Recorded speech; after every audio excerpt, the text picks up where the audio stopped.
ABC News Election 72 continues, brought to you by the Ford Motor Company and 6,283 Ford and Lincoln Mercury dealers.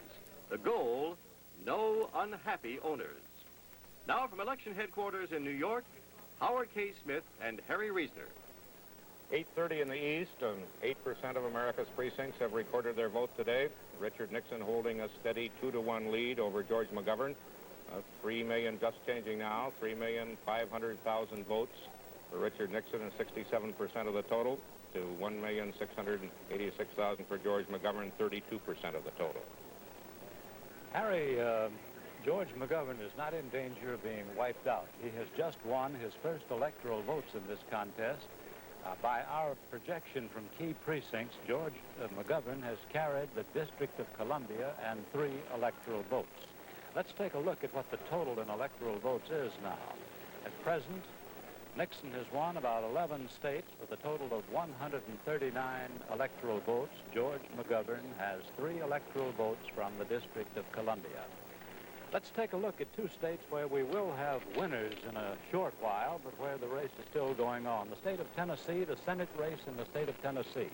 The incumbent Republican Howard Baker is, as expected, keeping a good lead over Congressman Ray Blanton, the Democrat, who for a while was thought able to get in a good race. But apparently Baker's well ahead in that. Then in the state of Virginia, a much more interesting race.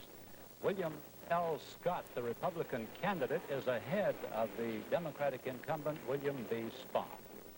There are a couple of interesting races for governor that we're just beginning to get some results on. The way they count these votes, and particularly the way that we frequently look at key precincts, the gubernatorial races come in a little later in any given state. So far, we've projected only one winner in the gubernatorial column in Indiana, where President Nixon also got the state's electoral votes. One of the races that most fascinates people is West Virginia, where there are a couple of names involved.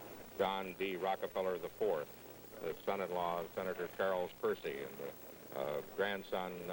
grandnephew, I guess, or just nephew of Nelson Rockefeller in New York, and nephew of Winthrop Rockefeller. The next generation's Rockefeller name is running against the Republican incumbent, Arch Moore, going for his second 4-year term. So far, Rockefeller is running behind. He's running 48% of the vote as against Governor Moore's 52% of the vote in the gubernatorial vote in West Virginia, but only about 6% of the precincts in. Rockefeller seems to be running very strongly in mining areas. One of his major planks is an absolute abolition of strip mining in the state. Governor Moore says that he is for controlled strip mining. And in the rest of the state, outside the mining areas, and actually in West Virginia, that's not an awful lot of the state, I guess, outside the mining areas, Moore is running very strongly. Not enough yet there to show how that's going to come out. It was figured as a neck-and-neck race. In North Carolina, the race is between Democrat Hargrove Bowles Jr. and Republican James Holshouser. The incumbent there, Robert Scott, cannot succeed himself. At the moment, only 1% of the precincts in. Bowles, the Democrat, is running well ahead of Holshouser, the Republican. Not enough to make any particular projection on. One of the clearest indications of what has been happening so far tonight comes out of a study of what we've learned how the vote went in Florida, where that is where, more clearly than any place else, is what happened to the George Wallace vote. It went 95%. The vote that George Wallace got in the primary went to Richard Nixon in the general election, which is why he was able to, why Mr. Nixon is running 3-to-1 over George McGovern in a state that for the South is regarded as mixed. It's very mixed indeed. Do you know that of the 14 men Florida sends to Congress, the Senate and the House, only 4 were born in Florida? All the others are immigrants. So the carpetbagger term could not be one of derision in Florida. No. In my own state, Connecticut, which is also regarded as mixed because of a lot of reasons, it's got all of the obnoxious commuters in Fairfield County. It's got some fairly rural areas. It's got some depressed industrial areas. We've got a look based on ABC's key precincts, which are not complete yet. They're enough to tell us something. This is one of the states where a Democrat almost has to win. At least they usually have. So far, McGovern is carrying the city areas of Connecticut, but he's running behind in the rest of the state. He's carrying, when you speak about cities, you think of Hartford. which is not particularly industrial, and New Haven and Bridgeport, which are. The Democratic Party's in a state of disarray in Connecticut, is it not? Yes, it has been for a long time, except for Senator Abraham Ribicoff, who is not in a state of disarray. You've got one liberal Democratic senator, one liberal Republican senator, Lowell Weicker in Connecticut. There's no Senate race in Connecticut tonight. We'll have more on Election 72 in just a moment. Our coverage of Election 72 will continue after this message from Ford. Ford Motor Company and 6,283 Ford and Lincoln Mercury dealers are committed to a common goal, that no unhappy owners. And one of the ways they plan to make you a happy car owner is by helping you pick the right car in the first place. With this. It's a 1973 version of Car Buying Made Easier. It's a book written by Ford to help you select a car that's right for your needs. That's any new car. Well, the first part is about cars in general. Different models, styles, engines, options, and much more. And the second part of the book, yes, it is about 1973 Fords, Mercurys, and Lincolns. Specifications, features, even prices. In other words, the book helps you become a smarter car buyer. For your free copy of Car Buying Made Easier, write Ford Motor Company Listens, the American Road, Dearborn, Michigan. The goal is no unhappy owners, and they'd like to prove it to you, even before you buy. I think we've been producing results so fast, it's good to look back on what has happened in the Senate races. In the Senate races, there have been 7 projected results so far. We're going to have a board showing the names of the states where, well, these are the Democratic winners so far. Huddleston, Kentucky, Eastland, Mississippi, Nunn, Georgia. Huddleston and Nunn are 2 almost surprises. They ran very close races. The others are not. And as for the Republicans, we don't need to put them up on a board. There are only 2 of them, Charles Percy of Illinois and Strom Thurmond of South Carolina. We spoke of the race in West Virginia, which is one of the night's glamour races, and I want to get to it in just a minute, just as soon as I say that we have another state projection in the presidential contest for Richard Nixon. ABC News projects that he will carry the state of Delaware with 3 electoral votes. We were talking about the glamour race in West Virginia with a man with the name of Rockefeller running as a Democrat for a change and as against an incumbent. And we'd like to hear a little bit more about exactly what is going on down there, beginning at Moore headquarters with ABC's Stephen Gear. Well, Harry, the glamour is on the other side of the camp. Governor Moore is a very popular governor. He's a Republican in a state that has a 2-to-1 Democratic registration, and he's had a good term. He's got the state on a solvent basis. There is a dispute between him and his opponent, Jay Rockefeller, over just whether or not strip mining should be done, and if so, how it should be done. But as I say, he's been popular. The problem is he's running against a man with a lot of money, a very famous name, and a great deal of what is an overworked word, charisma. Jay Rockefeller is giving him a very good run for the money, despite the fact that President Nixon is doing excellently in this state. And the fact is that despite it's a Democratic state, George McGovern has not been the man to succeed in West Virginia, or at least not to do very well. So the question is whether or not Governor Moore can overcome the charm and the money of Governor Rockefeller. That remains to be seen, we're told. The polls closed at 7:30, but there are a great many paper ballots in the state. The turnout has been heavy. Governor Moore is about 175 miles away from this headquarters in Charleston. He's at his home, and we do hope that he'll be coming down. We expect that he may if he wins. And now for the situation at the Rockefeller headquarters, let's hear from Ted Koppel. Quite literally in the shadow of West Virginia's handsome state capital is an almost obsessively modest frame house that serves as Jay Rockefeller's campaign headquarters.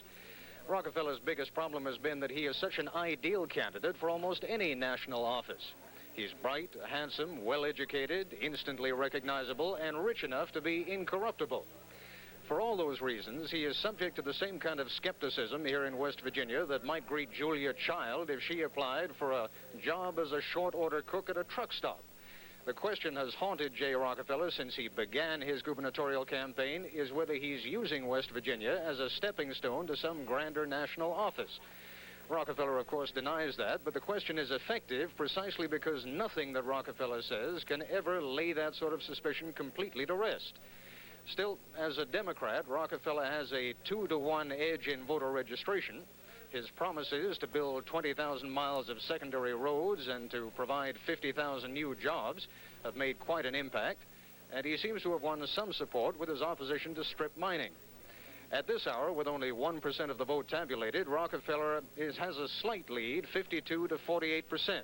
But this is expected to be one of the closest gubernatorial races in the country. And that's the story from Rockefeller headquarters in Charleston, West Virginia. Ted Koppel, we have a presidential result in a neighboring state to West Virginia. In the state of Maryland, Nixon, by ABC News projection, has carried Maryland. Nixon lost Maryland in 1968, which was a great humiliation for Spiro Agnew, who was then governor of Maryland, but this tonight is Agnew's revenge. And the other vice presidential candidate, who is from Maryland, is going through what Mr. Agnew went in 1968. We have a projection also in Connecticut in the presidential race. ABC News projects that Mr. Nixon will hold, and the lead he has got with 17% of the precincts reported, and will take Connecticut's 8 electoral votes. Let's take a look now at how the electoral vote is going. We've had about 13 or 14 results now. With Maryland, they add up to 160 electoral votes for Nixon to 3 for McGovern. McGovern's 3 coming from the District of Columbia. We'll have more on Election 72 in just a moment.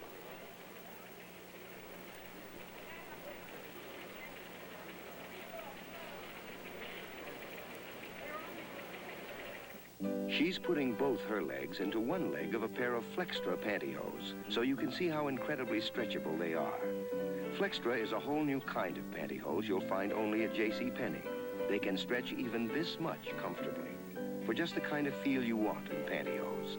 But no matter how far you stretch them, they snap back to the kind of fit you're looking for. Perfect. New Flextra pantyhose only at JCPenney. They're the best thing on 2 legs. First day on the job, huh, kid? Let me show you around. This is JCPenney's El Tigre fiberglass belted tire. And over here, you'll find all of our parts and accessories. And here's our top-notch service department.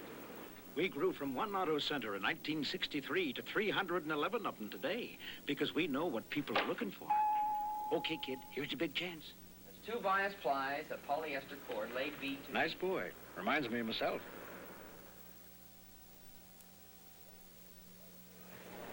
A race that is developing very interestingly. The state of Pennsylvania, the 3rd most populous state in the nation with 27 electoral votes to give. Richard Nixon is leading now in the raw vote with 3% of the precincts in. He has 62% of the vote. McGovern has 37%. But studying our key precincts, we find that McGovern continues to run very strongly in the cities of Pennsylvania, which is a surprise because the mayor of Pittsburgh refused to work for him and the mayor of Philadelphia, Frank Rizzo, worked against him.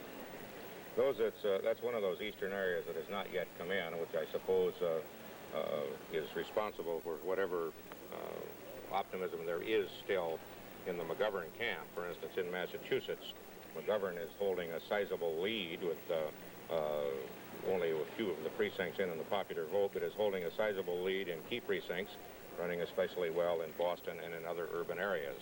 It continues not to be that way in other states where we have enough information to make a projection. In the presidential race in Oklahoma, no surprise, we now project that President Nixon will take Oklahoma and its 8 electoral votes, bringing him up to a total of 168, if I'm adding correctly.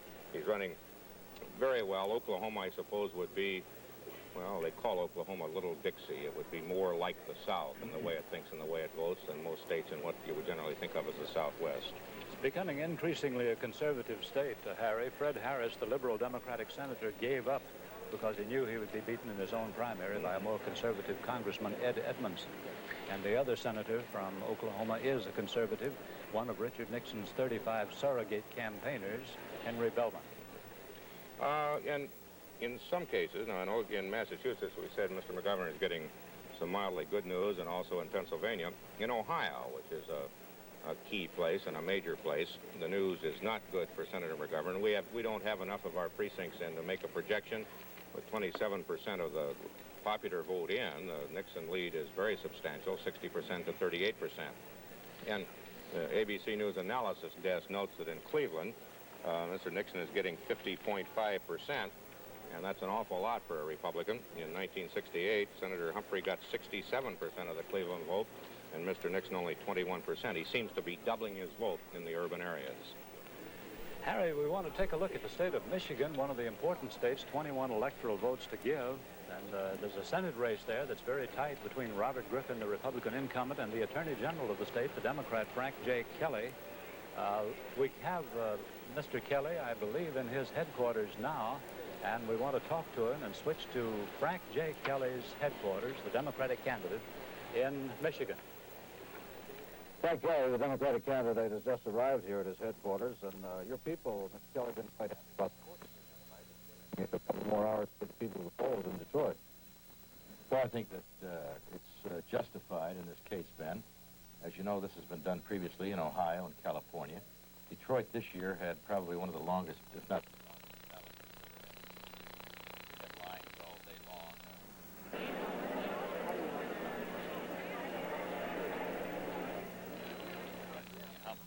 Well, we have some problems with that transmission.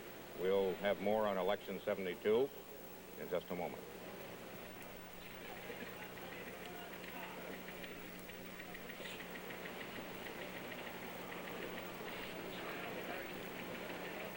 Jaguar XJ6 sedan, a truly well-made luxury car for around $9,000. The new 1973 Ford LTD Brougham, a truly quiet luxury car priced thousands less. Quiet is the sound of a well-made car. The Jaguar's a bit more powerful, of course. Well, you'd expect that for the money. Four-wheel power disc brakes, cut pile carpeting, The LTD, front power disc brakes, cut pile carpeting too. power steering, automatic transmission, Standard here too.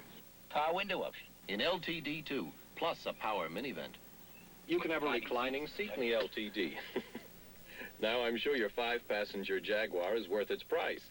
Yet LTD offers the same kind of luxury features for thousands less. And it seats 6.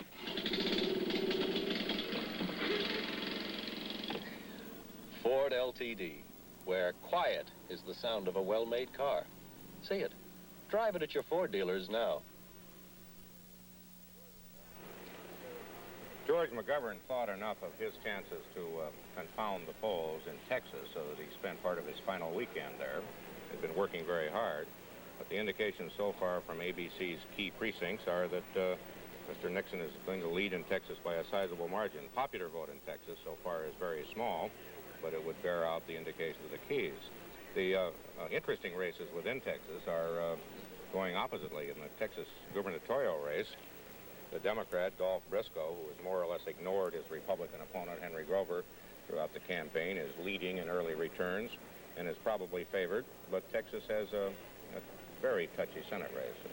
A very touchy Senate race indeed, a close one. John Tower is the incumbent Republican senator, but Tower's never really faced a strong opponent in his past 2 elections. Now he is facing one in a man called Barefoot Sanders, and that's not a nickname, that's his real name. He was LBJ's congressional aide and an assistant attorney general in the Justice Department. And curiously, in the raw vote at present, Tower is leading Sanders, but there's very little raw vote in. In our key precincts, Sanders has a sizable lead over Tower. So we can't predict that race yet, but Sanders looks good. Some people's favorite name in this election is Barefoot Sanders. My favorite name is Nick Galifianakis, who's running for the Senate in North Carolina and who is with Bill Matney and a small Galifianakis, I understand, right at this very moment. Hello, sir. Congressman Galifianakis, they're saying here in North Carolina that this perhaps could be one of the most important race in the history of the state. Certainly the resurgence of the Republican Party here in the state. In this century, there has not been a Republican senator elected, and now you're in a tough fight. Well, I think the fight may be described as such. We have had a good campaign. We have discussed substantive issues, issues which are important to the people of North Carolina, issues which are important to the people of the United States. We have a good organization of volunteers, basically people who are pouring out their hearts and their efforts to ensure that we win. I feel pretty good about it. As you see here, I've been joined by my son, whom I haven't seen in quite some time. This is one of the strains in running a hard-fought election. Well, it seems to me here in North Carolina, perhaps we do have the classic matchup of the coattails effect of President Nixon, who apparently is going to carry this state, and of course the Pennis vote that we've been speaking about earlier tonight. Just how badly has the McGovern identification hurt your campaign? Well, I think this has been a prime effort on the part of my opponent to not only identify, but over-identify me with McGovern. I think it was anticipated that the state of North Carolina would go as it seems to be going now. But as you indicate, there is the penance principle, and I think from the early returns, that principle is taking effect. You said you expected the results of this race to be decisive. You were quoted as saying that today. Do you still stand by that? Well, I still feel that way, yes, I do. Excuse me, Bill Matinee. Well, tell me, your opponent has embraced the president. Earlier, he criticized the president. Do you think this is going to affect the outcome at all? Well, obviously, he's embracing the president now, and the president has embraced him. I think that he saw his best opportunity by identifying with the president and therefore trying to identify with the great number of people who are supporting the president in this state. I think there was a shift both of attitude, of position, and everything else. I think there was a real contrast in what he has said about the president in the past and what he has been saying recently, and I've pointed this out from time to time during the course of the campaign. Well, thank you, Congressman. We have a projected state result of great importance in the presidential election. In the presidential election in the state of Pennsylvania, the third most populous state in the Union, Nixon is projected winner of Pennsylvania's 27 electoral votes. To repeat, Nixon, by projection, carries Pennsylvania. We have another projected result in the state of Massachusetts, this one no surprise. In the Senate race in Massachusetts, we project Edward Brooke, the only black man in the Senate, will retain his seat in the Senate against a challenge by John J. Droney. And that's the national election story at 52 minutes after the hour.